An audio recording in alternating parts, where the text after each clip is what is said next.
Mga karos, magandang araw po muli. Ito, welcome back po muli dito sa aming channel ngayong araw po ng Huwebes. Yan, May 15. So, kamusta po tayong lahat?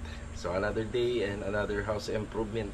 Bali mga karos, ang update video natin ngayon, kamustahin natin yung tiles na binili po natin sa Wilcon para dito sa Riego de Dios project. So, ito yung kauna-unahang tiles na binili po natin na materialis dito para maikabit po sa mga poste sa harapan po ng bahay. So mag-update na rin tayo dito sa tatlong project natin sa Phase 6. At saka pupuntahan po natin yung project natin na bago dito sa may Anyana East kasama si Kuya Ruel at Kuya Chris. So check natin kung nakailang hakot pa ng back yung truck kahapon. Bale ito mga karos, samahan niyo po muli kami ngayong araw po ng Huwebes. Yan, enjoy watching po. Let's go. Tara.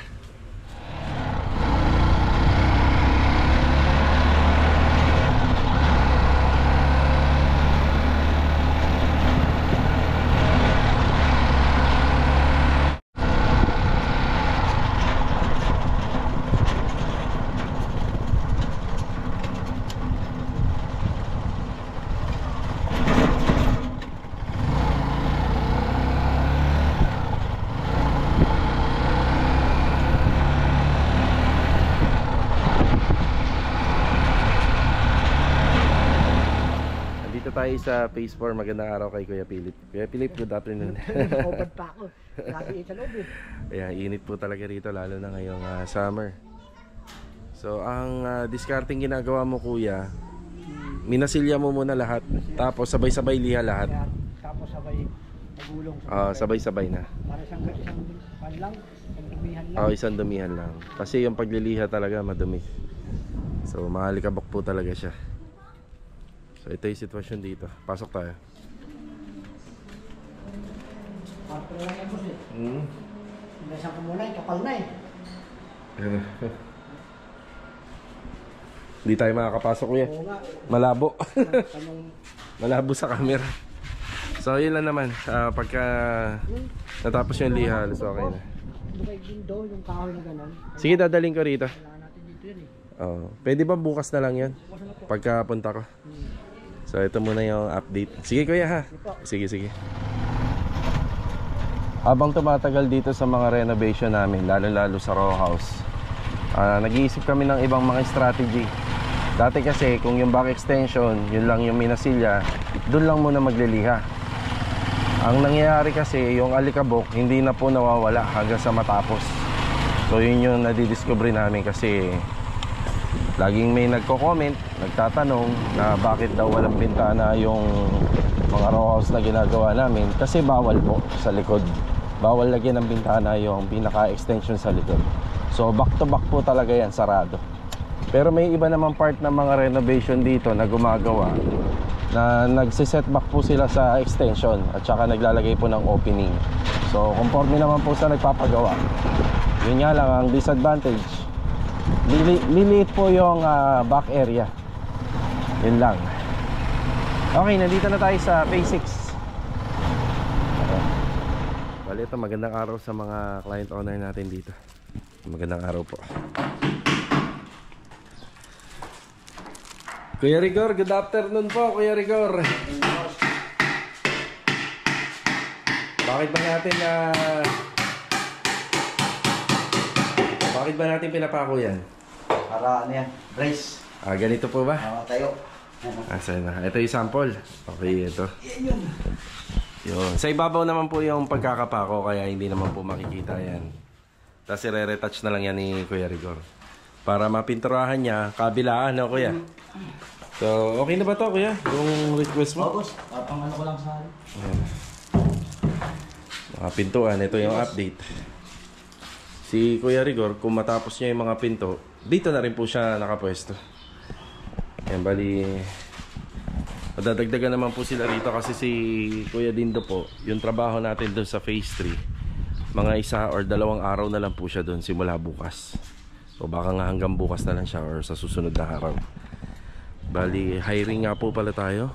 Baka sa Saturday or Monday merong madadagdag sa atin kahit 1 tao lang. Tapos sa bukas, itong mga buhangin na natira at saka yung tambak namin na buhangin dito sa magkabilang unit na ginagawa natin dito, baka mag-hire ako ng magbibistay or magsasalandra ng buhangin. Kahit 2 tao, kahit bukas lang, para pondo na natin para sa mga susunod na araw pagka pinakompleto natin yung tiles sa loob ng bahay. Ayan na, dire-diretso na yung mga manggagawa. Yan lang po muna yung update dito. Mas rito, mas presko. At saka mas malayang nakakapagtrabaho si Kuya Rigor dito dahil may space. Yan din ang kagandahan. Same time, naka-tiles na. Grabe, hindi ng init. Matindi init dito, Kuya, kasi mamaya dito na ang niyan. Sikat ng araw, pababa.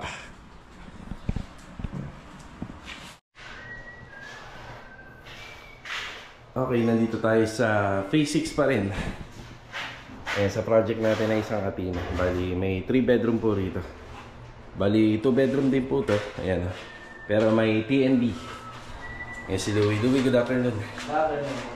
Ayan, naglagay na po kami ng isang ilaw dito. Tapos may kulang pa kami ilaw dun sa dulo, pin light. Tapos yung pinaka pendant light nya.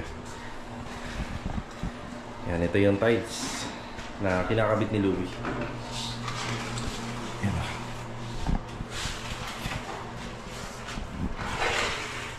Pinaka-design. Color beige. Shower natin dito. Ano na? Gitna. Gitna lang. Ayan. Wala namang heater yan. Wala. Walang heater. So hindi pa natapos yung cornisa kasi meron pang dyan. Sliding door. Mababa.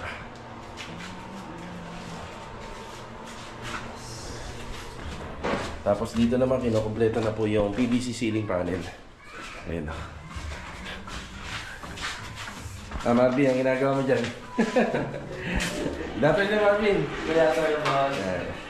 So hindi na lang nalalagyan ng kisame rito. Ito.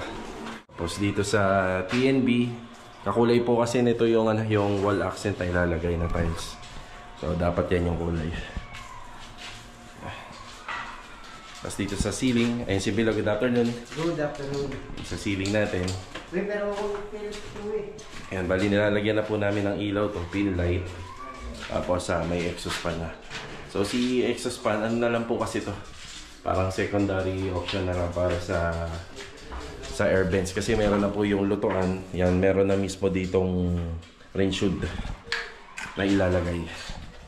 Tapos dito sa gitna, maglalagay pa po kami ng parang tambol po dyan.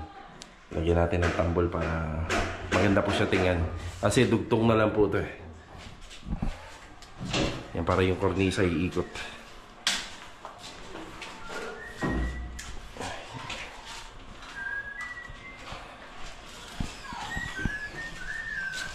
Ito pa yung mga PVC panel natin.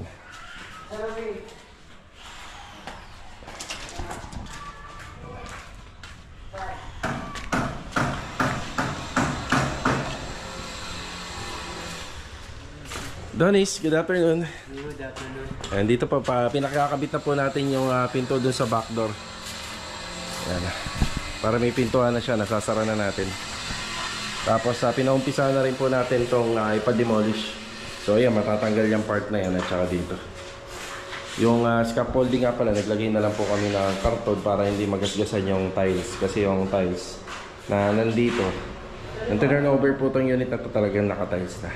So hindi na po papalitan ni client dyan. Bali, bumili kami ng kakulay na lang po na tiles na ilalagay po doon sa floor area ng extension. Yan, umumpisa na i-demolish.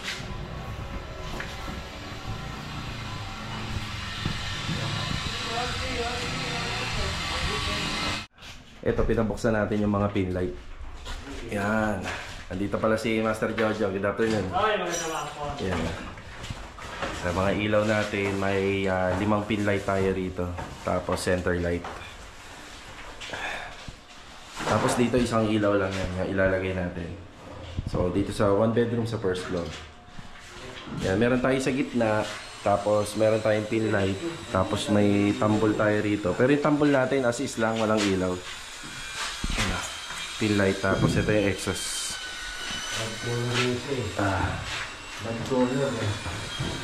Dito. Yan, maliwaliwanag na po dito. Yan, kailangan natin ng ilaw dito syempre kasi yung sa car area kailangan natin lagyan ng tiles. Tenjo, no? May ano siya ron? May balay na siya. Okay. Sabi yung ano ko sa kanya. Oo. So, dadali natin sa Riego de Dios project.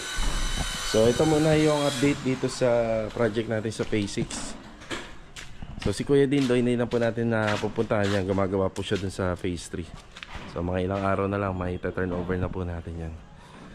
Yan. Ito tayo sa Riego de Dios project. Dadali natin ito pantimpla ng adhesive. Grabe, ang tindi ng init. Tara. Grabe ang init ng tubig, oh.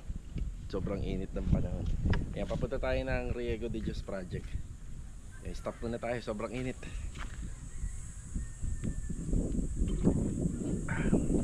Balikam-gam na yung tubig sa tumbler.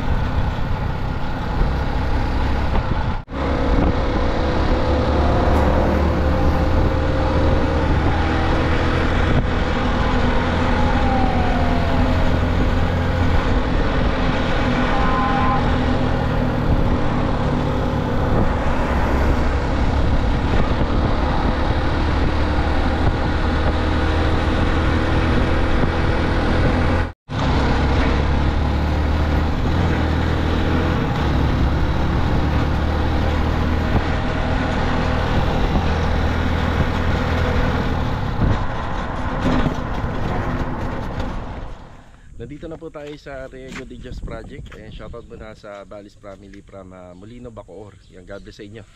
Yan, maraming salamat sa walang sawa niyo po suporta dito po sa aming channel. Ayan, grabe ang init din dito. Init.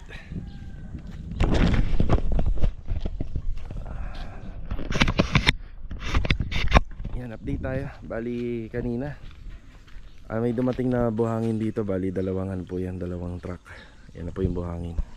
Tapos nagpe-prepare na rin po si rito, si Rusty, nagbibistay na.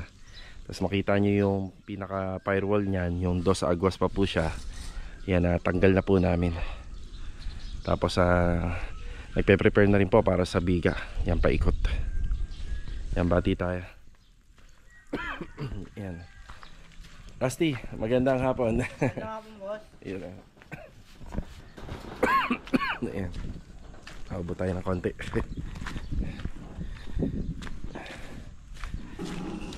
Kay Richard, good afternoon kay Richard. Good afternoon. Kay Kuya Doming, good afternoon po. Kuya Doming, hinahanap na ng ano yan, na magkakabit. Yung private pole daw natin, nasaan na? Ayan, bali baka bukas po ng hapon or tanghali. Ayan, pinapalitadahan pa po kasi. Tapos ito na nga po pala yung update sa tiles na binili natin sa Wilcon noong nakarang araw. So ito na. Kung sa mga ordinaryong tile center lang, hindi ganito yung texture nya. Ito talagang ganda. Pag hinawakan pa lang. Tapos yung design, ganda. Ang pinagagawa ko kay Kuya Richard dito, yung pinakaharapan lang po muna ng mga poste. Pero pag dating po dun sa ibabaw, hindi po muna natin pinalalagyan. So may mga tendency po kasi pag roofing framing na tayo rito sa harapan, yan may tendency na nabubungi. Kaya hindi muna natin pinalalagay. So simula dyan hanggang dun sa dulo, yan paikutan po natin ng tiles. So harapan lang, yung pinakaharapan lang ng mismong poste. Sa design ng bahay, kung hindi lalagyan ng bubong yung harapan, kitang kita natin yung pagka-disenyo na maganda. Ganda ho talaga. Pero kung lalagyan po ng bubong, so syempre nahahati na yung dimension niya, kaya natatakpan na yung pinaka-design both ng baba at saka dun sa taas. Pero ayan, pero maraming advantage kapag may bubong ang bahay. Syempre talagang gamit na gamit po yung pinaka baba pag may bubong. Yan, lalo na sa parkingan, sa outdoor kitchen. So hindi ka na may initan, hindi ka mauulanan. Yan, buhangin.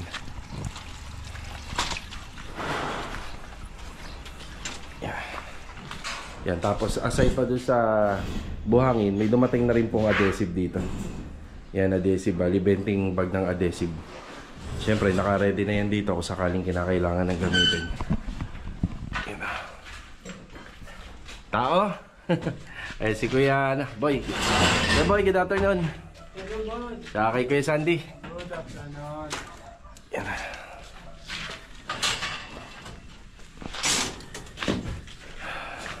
Asin pa. Ito nga po palang firewall dito na nakadesign sa Dos Aguas. Baka hindi na po namin tanggalin yan. Yan kasi parang ang sistema nito, yung kabilang bahay magkadugtong sila. Baka hindi na po namin tanggalin. Parang iisa lang yung rebar nila. Ang mahirap pa po kasi yan, kapag tinastas natin ang husto, magkakaroon ng problema sa kabila.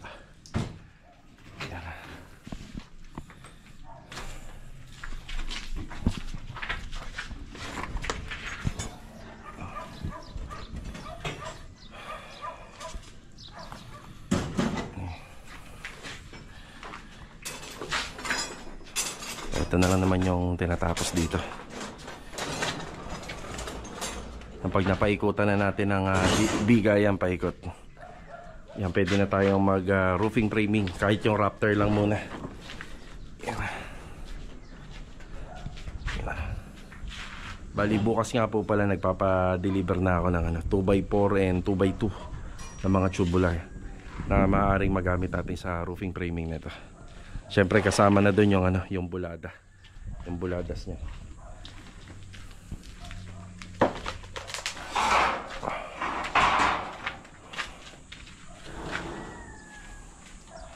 Komplikado pala yan, Kuya Sandy, no? Yan. Ang kabila. Matrabaho pala. Oo nga. Matrabaho. Pag maapit ka sa kabila. Kaya nga, mukhang pinag-isa. Pero matibay na rin kasi pinag-isa nila. Oo, solid yung buhos, no? Ang problema lang, ito nagde-demolish tayo. Napakahirap. Madadamay po kasi yung kabilang unit. Bali, marami namang paraan. Kuya, may dala pala akong panghalo.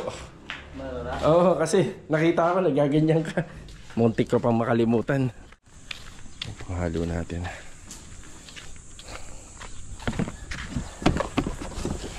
Ito galing sa galing sa Phase 6. Yun o. Ito, kuya. Maliit na bagay pero napaka-useful. May ka? May barena. Ayan. Mga baka doon. Oo.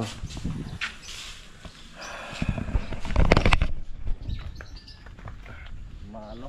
Ayan.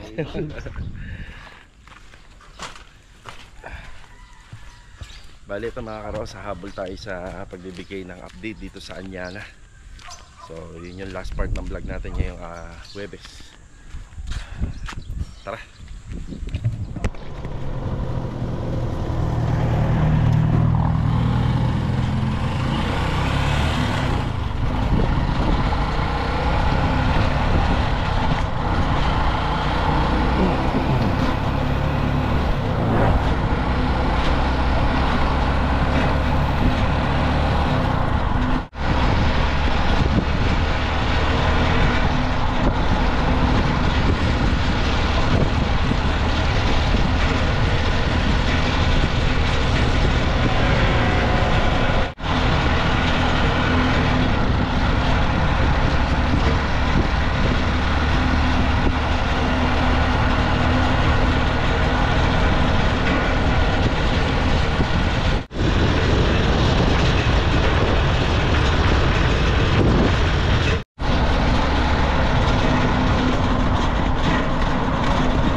Ilang araw?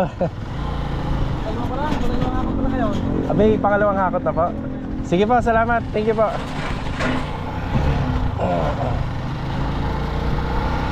Dito na tayo sa Anyana East.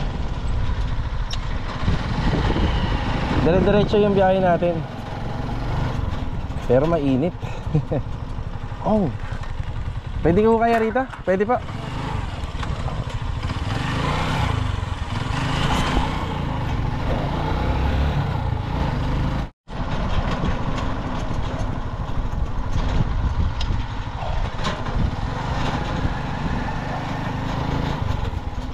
Ayun, may naghahakot ng ating panambak.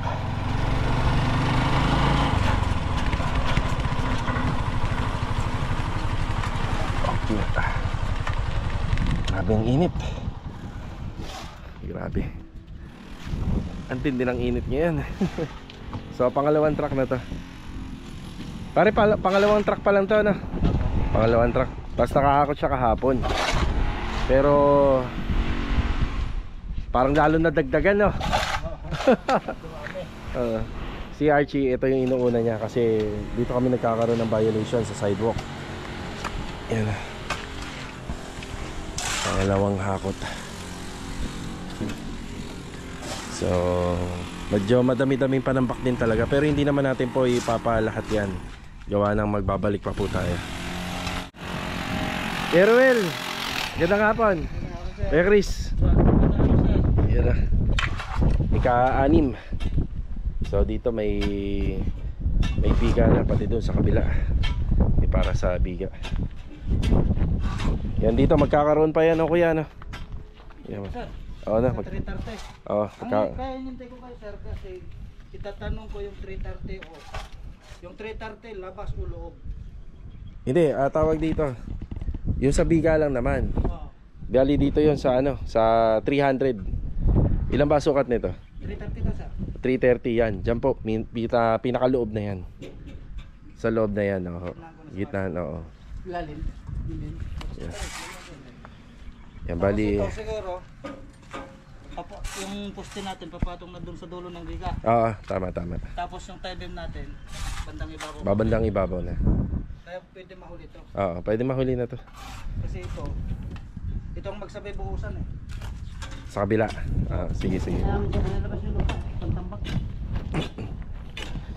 Pwede naman nilabas pa yan, tulayan lang natin yun.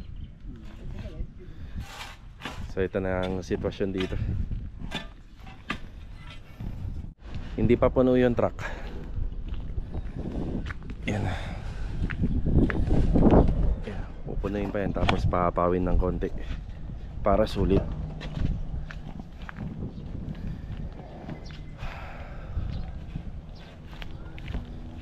Mainit.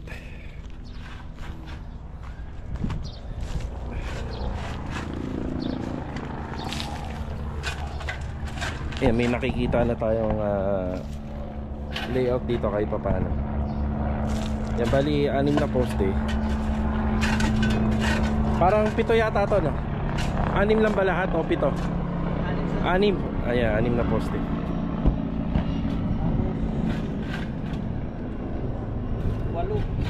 Walo, may maliit. Doon, sa kabila, paikot. Nakita na natin. Tapos magkakaroon pa ng parang biga yan. At saka dito. Yan dito para sa CHB. Tapos dito yung biga kasi may setback po kami. Yan, 1 meter simula rito sa poste. Yan, may 1 meter tayong setback sa taas. Yan, 80 yung sa tie beam. Dito siguro 40 na lang. Yan, 40. Oo, tama, 40. Papatong tayo sa kun eh. Oo. Tie beam doon. Pero dito 80 pa rin yung pag ganun. 80 pa rin to Sa dulo. Yun lang, hindi natin basta-basta magalaw. Tapos dito. Kailangan mapapalipat natin itong... Papabago natin yan. Yeah, 80 pa rin dyan, no? Oo, 80 pa rin yan sir. Yan naman problema. Yung tubo. Nabanggit. Nabanggit ko to noong nakaraan. Yung water line at saka to. Yan, babaguhin natin ang location kasi meron tayong biga dyan. Ay. Ang galing. Nandyan talaga. Sige, mag-ano tayo ng plumber, kuya. Para pero pwede nyo lang hukayan yan na nakalawit pa yan dyan. Hindi pa naman tayo magbabakal eh. Pwede nyo nang tabtabin. Oo. Tatanggalin na lang yan pagka mas maluwag. Para makita yung Oo. para makikita na... Dito ako kumuha ng setback, ha, kuya. Sa poste. Ay, grabe, tindi ng ano, ng init. Nakapanghina. Tapos na bukas. Pangilang araw niya to? 3. Pangatlo to, no?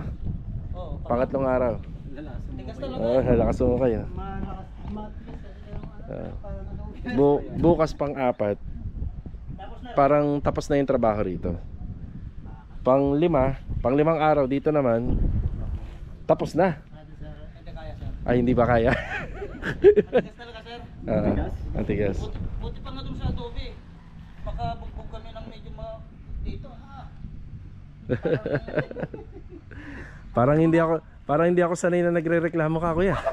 Parang naninibago ako. Ang kunat talaga. Makunat? Basag. Veterano na yan. Oh, Naninibago lang, sir. Ito ba? Ito. Ano nga. Kunat yung lupa hindi basag. Yung lupa, sir. Makunat. Matigas, parang adobe na. Parang walnut. Sabi ko nga. Ito ang problema natin, itong lupa. Ito. Wala tayong stockpile. Yan, di bali. Inuunti-unti naman na naghahakot to. Natatapos din. Yan, hindi naman lahat ihahakutin. Yung siguro mga 3/4 na lang nito. Tapos matitira lupa lalagay namin dito.